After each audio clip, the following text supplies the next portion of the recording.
आइए सुनते हैं यशपाल जैन जी की कहानी संगत का फल। एक दिन बाजार में एक आदमी दो तोते बेचने को लाया।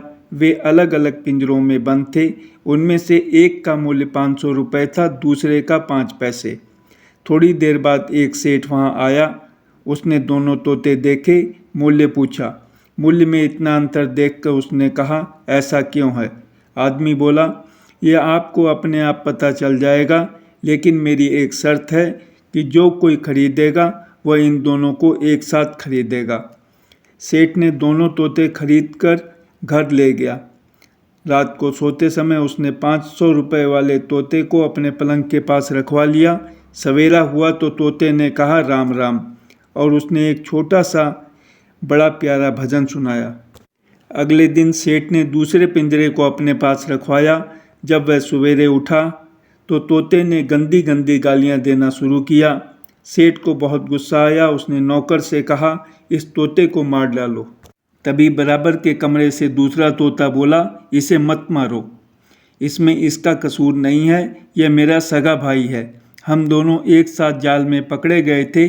मुझे एक संत ने ले लिया और इसे एक मलेच्छ ने। संत ने मुझे भजन सिखाए, मलेच्छ ने इसे गालियां सिखाई। यह संगत का फल है। धन्यवाद। साधु की महिमा।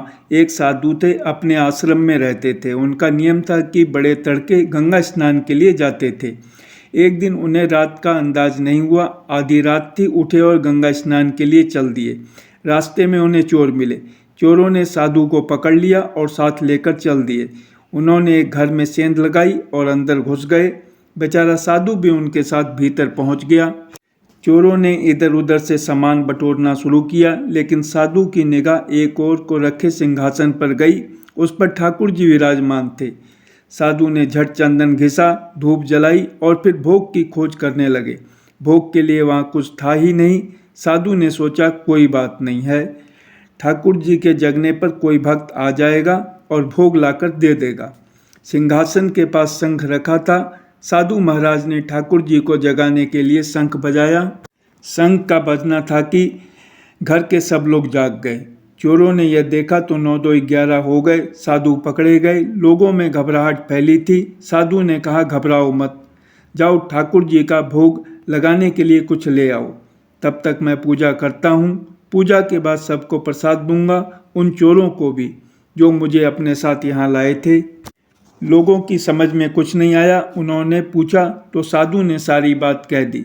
सुनकर घर के लोगों की हैरानी दूर हो गई और उन्होंने भोग के लिए पेड़े लाकर दे दिए।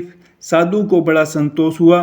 घर के लोगों को खुशी हुई। एक संत के कारण वे लुटने से बच गए।